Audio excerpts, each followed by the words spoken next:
All right. Here are my predictions for BELAL, Bully B, remember the name, Chicago Grim Reaper, Muhammad versus Fraud Bonfim, Um, just gonna get this out of the way. BELAL will win, but we'll get to that. I need to say this first. I don't know if you watch baseball. I think we need to start treating Mookie Betts like a Netanyahu super soldier, man. Um, he sold me twice now. Last time being a 9-leg parlay.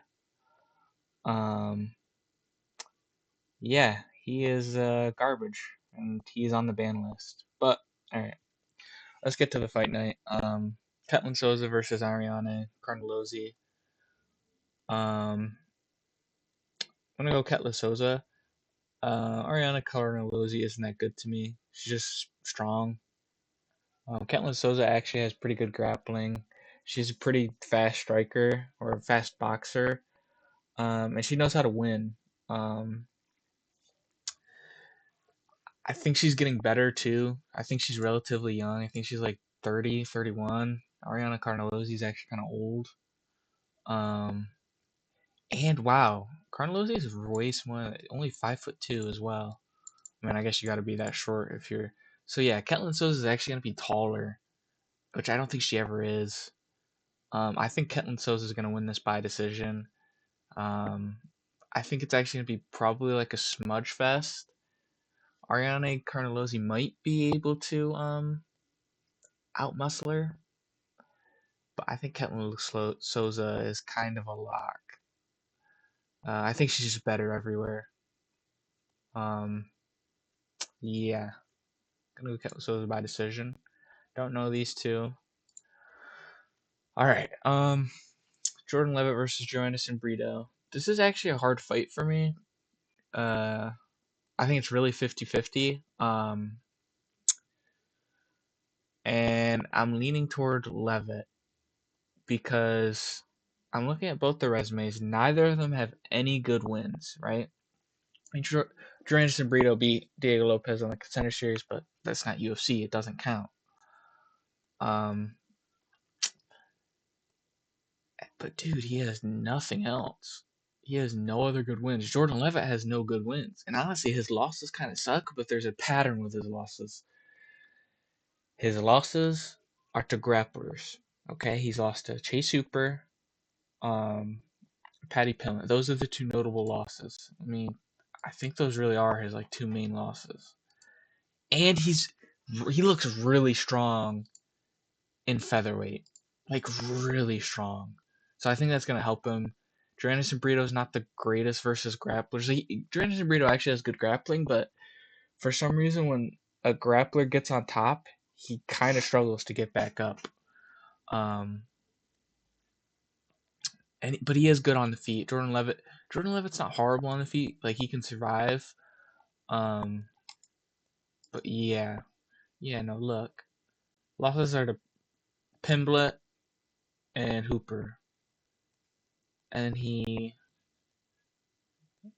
uh, yeah, I don't know. I feel like at featherweight he's gonna be really dominant.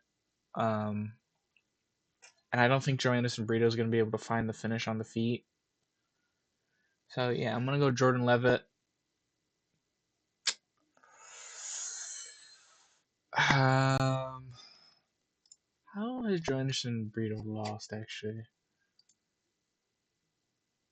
No, I I'm gonna go Jordan Levitt by decision.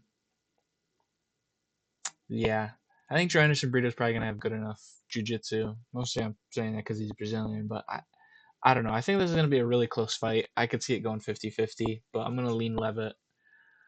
Um, Priscilla Cachoeira versus Chelsea Chandler. Don't really know Chandler, but I know Cachoeira has that dog in her, dude.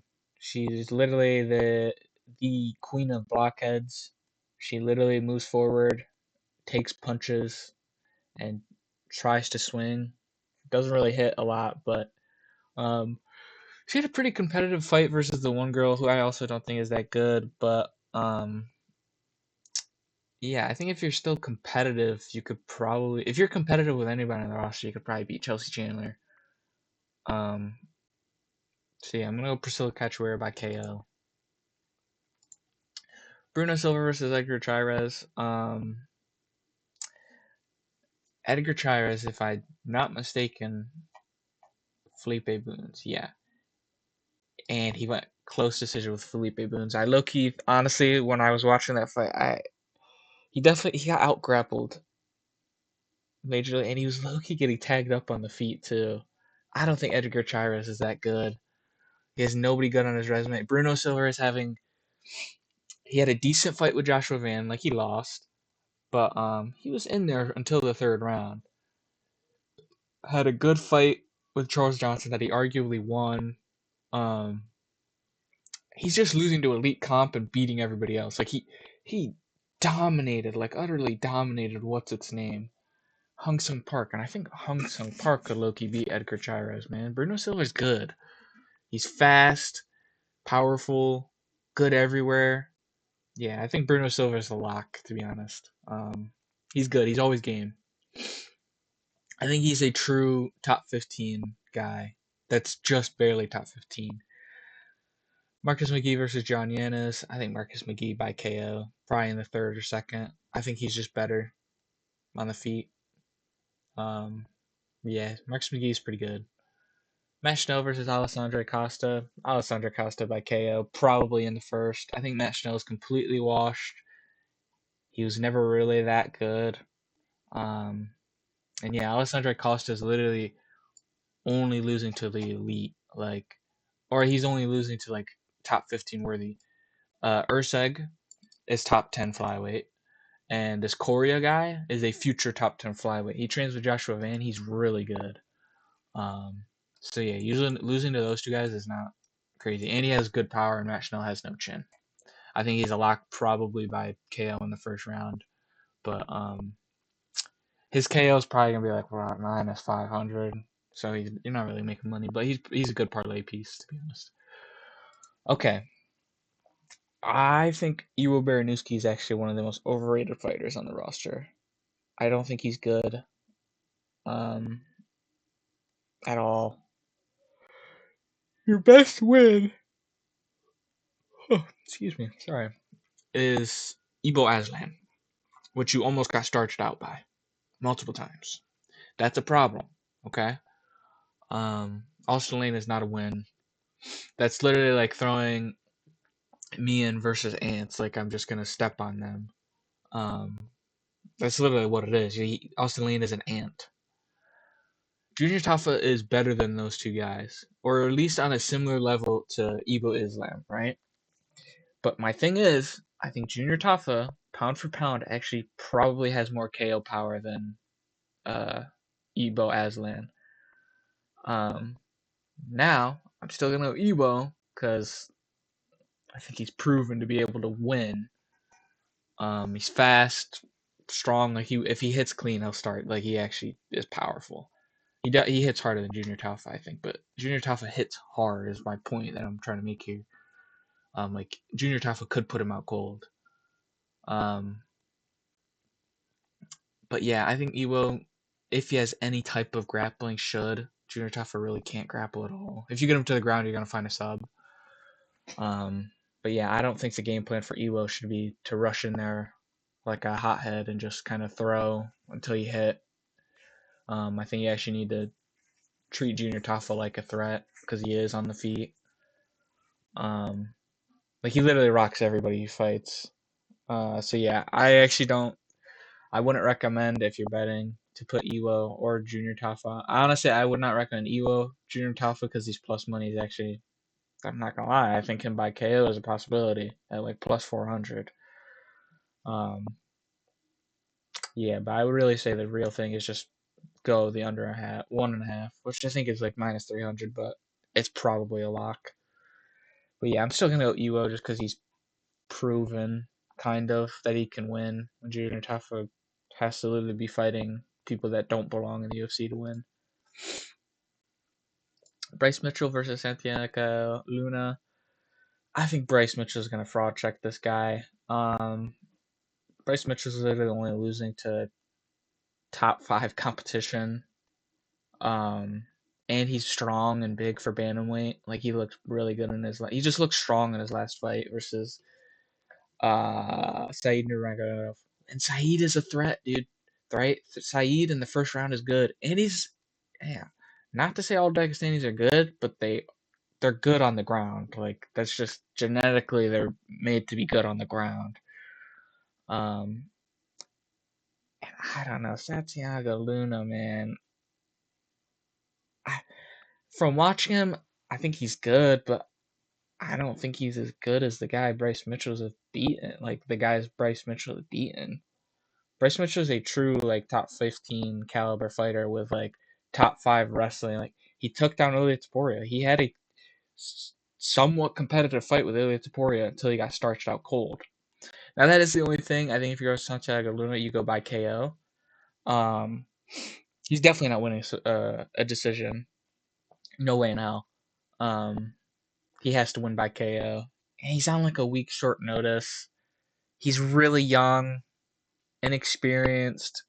Dude, and Bryce Mitchell would Bryce Mitchell would have beaten Josh Emmett if he didn't get brutally murdered in that fight. But like, I know that's kind of like, oh, if Bryce Mitchell won, he would have won. But like, Bryce Mitchell's just way better than Josh Emmett, way better. Santiago, I don't know. You can't put money on a guy that's literally 2 fights, 8 total professional fights.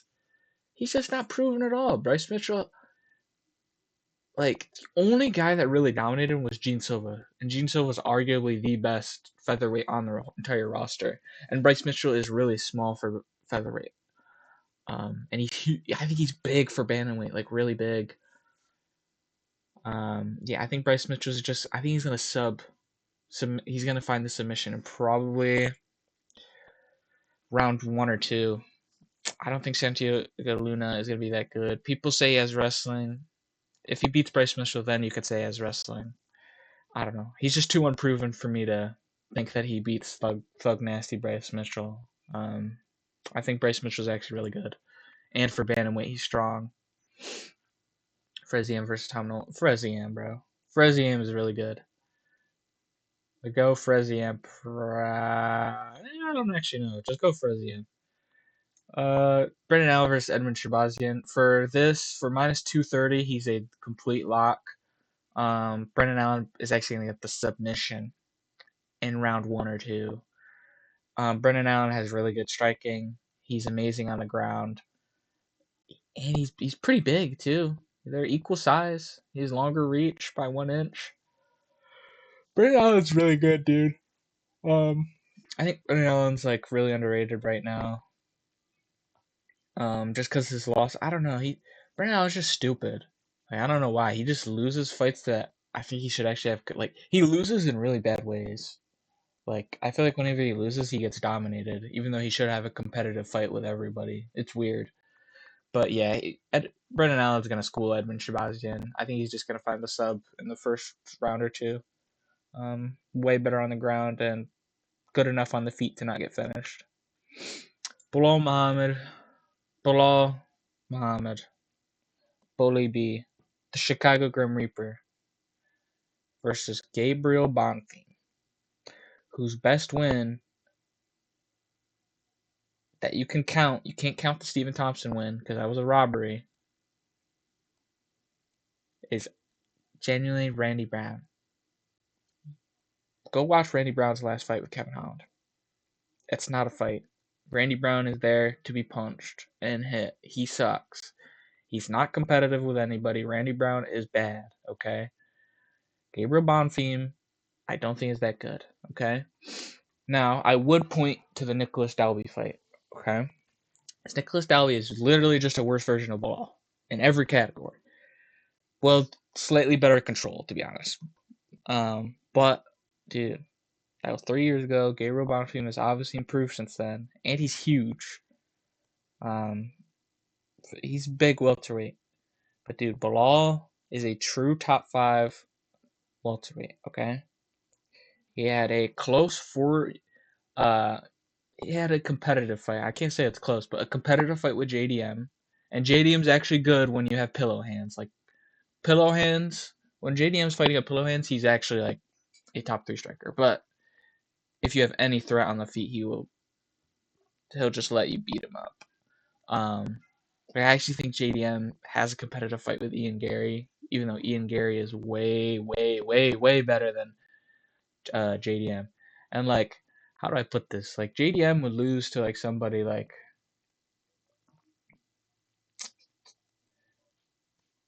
okay, how do I say it? Josh Emmett, if they were in the same division, would beat JDM because he hits hard. Like JDM just can't take a punch. JDM can't, like if he gets dominated, like if he feels a threat, he'll lose. But Belal just doesn't have any threats. He's just there to kind of like outwork you. Like that's how Belal wins. He outworks you.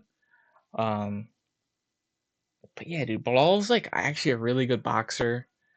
Um, he knows how to win in art. I actually think the Ian Gary fight with Belal should have been a draw because of Ian Gary. Well, I guess it would have been like a majority. I don't actually know it. I can't remember if Ian Gary got the 30-27, but I don't think he should have. Belal definitely won one of those rounds.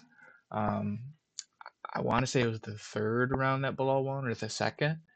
But yeah, I think that should have actually been a draw because of the eye poke. But that fight was more competitive than people want to admit. Um, but yeah, dude, I just don't think Gabriel Bonfim's that good. I think Gabriel Bonfim could actually starch Belal, but dude, nothing really. Like, I feel like if you're not getting starched out by JDM over 5 rounds, I don't think Gabriel Bonfim can really do that. I don't know. I have a weird feeling that Bonfim's gonna slime out Belal, dude. But I'm gonna run with Belal by decision. I just don't know. Like every time I think about it, I'm like, dude, Bonfim's gonna KO him. But then I would think back to like Belal has never like lost dominantly. Like he's never really like been squashed in a fight. He's actually fought like pretty like powerful guys in JDM. And is JDM the hardest hitter that he's fought? No, Vicente Luque is pretty hard hitting. Yeah, dude. Yeah, I'm going Bilal, bro. Bilal actually has a really good resume, especially with like the times he's fought these guys, like prime Stephen Thompson, prime Gilbert Burns, prime Vicente Luque, prime JDM. He's literally fighting everybody in their prime. He has no washed guys on his resume, like when he fought them. Um, and Bilal's kind of old, but like for welterweight, I think he's like 36, 37. It's not that bad. Yeah, dude. I think Bilal's going to win by 48-47 decision. Um, yeah. I think if you want to run Bonfim, you have to go by KO. I think it is a genuine threat. He hits hard and he's pretty accurate, especially when he's on the back foot, which Bilal is going to put you on the back foot. But yeah, I think Bilal is actually going to be able to out grapple Bonfim. Finally, he's going to be able to out grapple somebody. Yeah, I think he's just going to get more points. So yeah, I'm going to run Bilal on this somewhat confidently. All right, so here are my picks. We got Souza by decision. Well, I'm going Levitt by sub, Cachoeira by KO, Silva by finish. I'm going to go Silva by finish. McGee by second or third round KO. Alessandro Costa by first round KO. Baranowski by first round KO. Bryce Mitchell by first or second round sub. Zion by whatever he wants. Brendan Allen by first or second round sub, and Belal by decision. This is a really good card, and I think it's actually going to live up to like the people on it. Yeah, dude, Belal just has more aura, dude. Like, look, that's passion in his face. Bonfim's just kind of there, like, yeah, dude. Going Belal on this.